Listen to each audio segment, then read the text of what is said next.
What's up guys? Welcome back to my channel and welcome back din dito sa panibago kong video today. So for today's video, tuturuan ko kayo ng mga importanteng candlestick pattern that you can actually use into price action trading. So make sure guys na kumuha kayo ng pen and paper to take down some notes dito sa ituturo kong mga candlestick patterns. Okay? So by the end of this video guys, you will learn the different types of candlestick pattern and you will learn to read candlestick patterns and you will be able to know the individual candlestick patterns means. Okay? And of course guys, matututunan nyo rin kung paano mag-spot ng high probability candlestick patterns. And you will learn din guys kung kailan dapat kayo mag-enter at mag-exit ng trade nyo. Okay? And eventually, you will increase your profits with confirmation. Okay? So, when it comes to candlestick patterns, guys, there are major types of candlestick patterns. So, first is ang single candlestick pattern. Second is ang double candlestick pattern. Third is ang triple candlestick pattern. So, basically, guys, ang triple candlestick pattern is much stronger po siya than the single and double candlestick pattern. Okay? So basically, itong triple candlestick pattern is para itong confirmation nyo sa single and double candlestick pattern. Alright? Okay, so ang candlestick patterns guys is meron siyang important function. So first is ang false signal. Kasi guys, itong candlestick pattern will also help you to spot the false signal to prevent you from entering into bad trades. Kasi candlestick can cheat you as well, not just your ex-boyfriend or girlfriend. Ex-boyfriend or girlfriend. And then joke lang guys. Kasi yun nga, it will prevent you from entering into bad trades and at the same time it will minimize your losses. Okay? Next is confirmation. Kasi candlestick patterns guys will also give you a confirmation kung magkakaroon na ba ng reversal or meron pa ring continuation movement. Alright? Next is pullbacks. So dito guys, candlestick patterns will also tell you kung magkakaroon ng mga temporary retracement. So, kasi 'di ba guys, ang market is will go up, retrace, go up, retrace or pullback, go up, pullback. So, etong mga temporary retracement na to,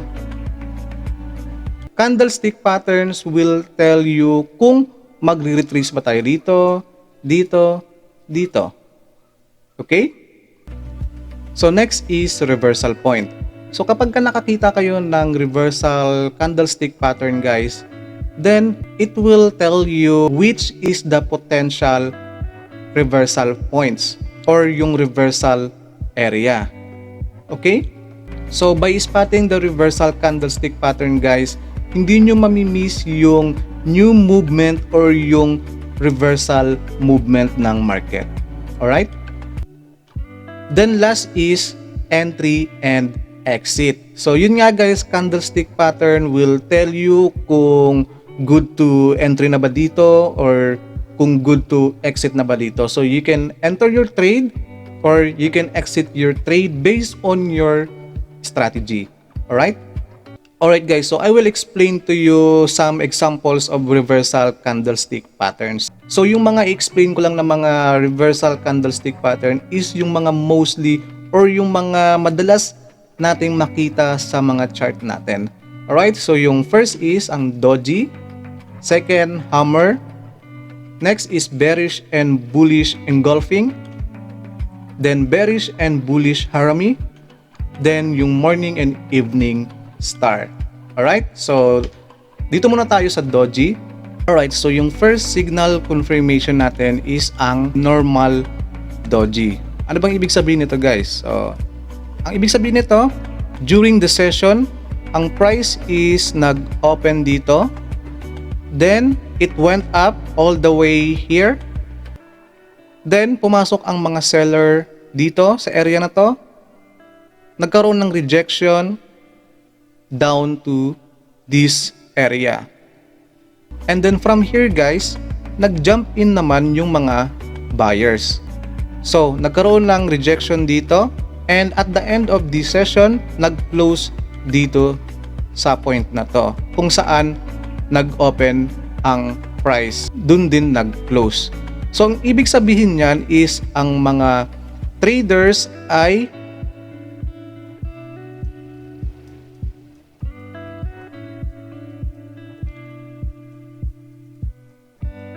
indecisive. Okay? So, meaning, hindi nila alam kung saan sila pupunta, whether to buy or sell. Okay? So, itong doji na to guys, itong normal doji na to is more effective siya kapag ka nakita nyo sa uptrend compare sa downtrend. Alright? And syempre guys, kapag ka nakita nyo to sa uptrend, hindi muna kayo basta-basta magja-jump in. Hihintayin nyo munang yung next candle or yung second candle. So, kung yung next candle is bearish, so that's the good time to enter your position. So always, hintayin nyo muna yung next candle. It's either bullish or bearish. Okay? So always, ang confirmation nyo dapat dyan to enter is yung next candle. So huwag kayong mag-enter agad ng trade nyo if makita nyo agad itong normal doji na yan. Okay? And dapat nasa certain place. Or kung nasa support area na ba or resistance area. Alright? So, minsan guys, makakakita din kayo na doji na katulad nito. Yan. Sino bang mas malakas dyan? Ito o ito? So, mas stronger po itong doji na to. Okay? Kasi guys, the longer the wicks, the stronger the signal. Alright? So next is Dragonfly Doji.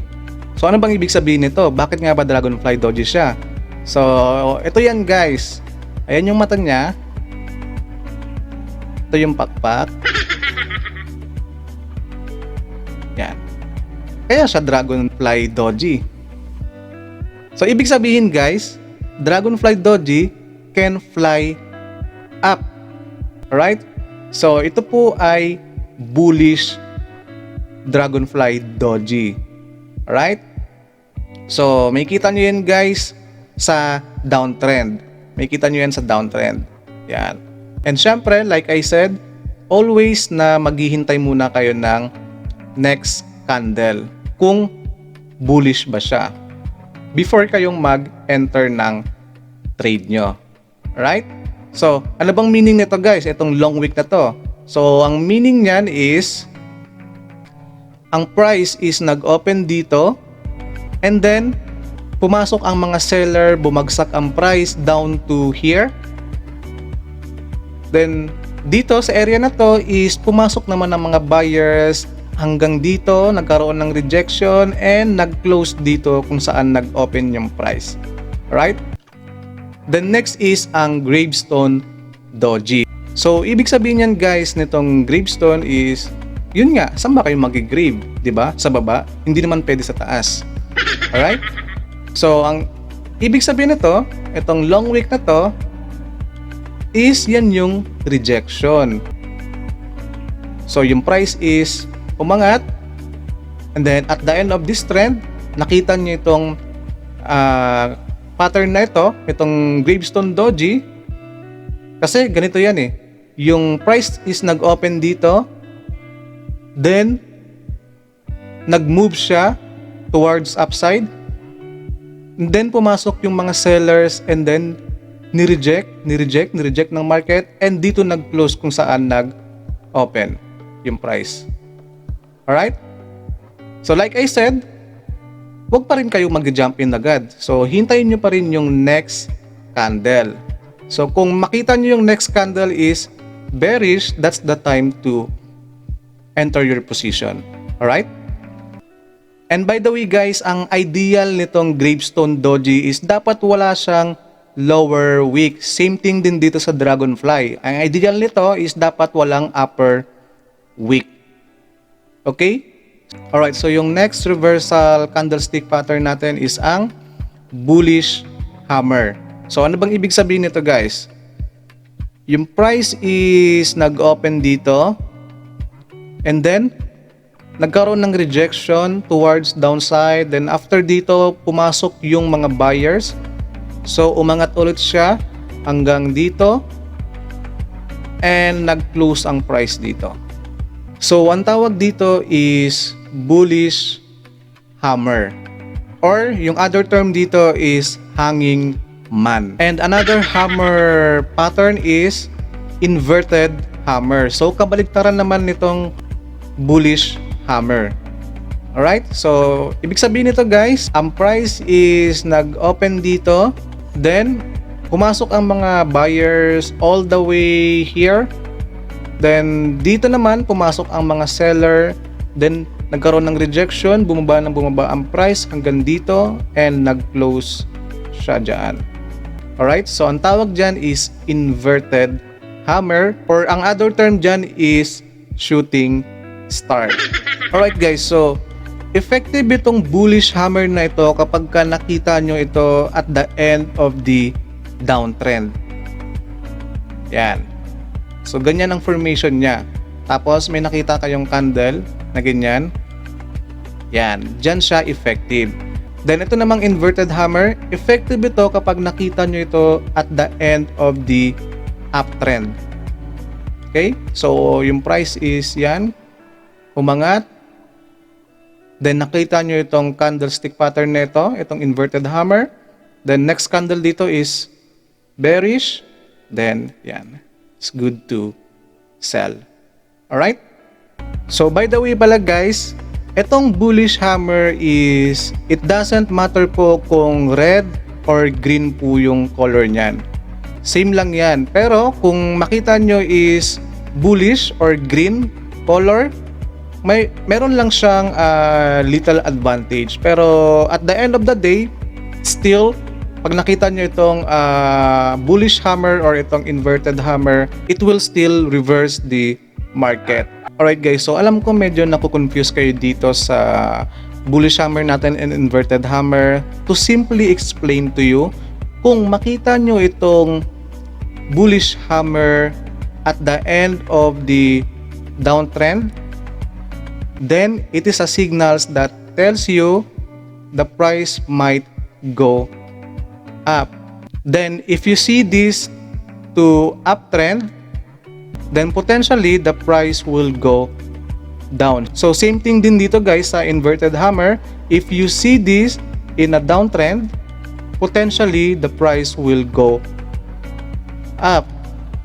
Then if you see this in an uptrend, then this is a signals that potentially the price will go down.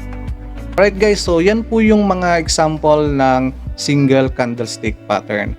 Okay, so move on naman tayo sa double candlestick pattern. Alright, dito naman sa double candlestick pattern, one thing in common guys is ang importante dito ay ang color and size of the body. So yung wicks ay less important po siya dito. Hindi katulad dun sa may single candlestick pattern natin, which is yung mga doji, wicks are more important than color and size of the body. Alright? Okay, so first is ang bullish harami. So yung first candle is red, then the second candle is green. Again, useful itong candlestick pattern na ito sa trending market or at the end of the downtrend. Alright? So kapag ito yung nakita nyo at the end of the downtrend, itong candlestick pattern na to, which mean it tells you the signal that the price will go up. Okay? Then next naman is ang bearish harami. So kabaliktaran po yan ng bullish harami. So ito guys, ang first candle niya is green, then the next candle is red. So useful din ito sa trending market or at the end of the uptrend.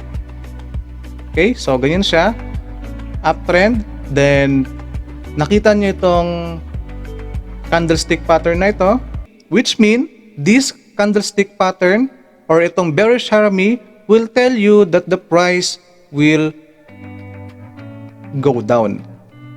Alright? Okay, so ganito yan guys ha, kapag ka nakita nyong mas malaki yung body ng first candle, which is ito, and mas maliit itong second candle, that means stronger signal po yan siya. Kung makita nyo naman na yung second candle is ganito, yan, medyo malaki, ibig sabihin is weak signal po yan. So same thing din yan dito sa bearish harami. Pag nakita nyo yung first candle is malaki, then yung next candle or yung second candle is maliit, katulad ng ganyan or mas maliit pa, that is more stronger signal po. Kung medyo nasa kalahati naman is weak signal po siya. Okay?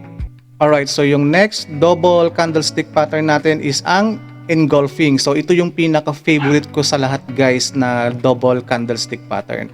Okay, so first is ang bullish engulfing. So yung first candle dito is red candle, then yung second candle dito is green candle or bullish candle, big bullish candle. So ibig sabihin yan guys, kapag nakita nyo ito sa downtrend or sa retracement, yan po yung ideal and useful nito. So pag nakita nyo yan sa downtrend or basta nasa respective area, tapos ganito yung makikita nyo yung candlestick pattern na may red candle and then yung second candle niya is green candle, that is a good signal for you to buy. So dito guys, mas malaki yung green candle kaysa doon sa may previous candle which is yung bearish candle, mas stronger po yung signal niya. Or kaya naman, the more na mas marami siyang na engulf na candle dito sa left side, for example, may candle din dito. Yan. May candle dyan. So, etong body na to, titignan nyo ha.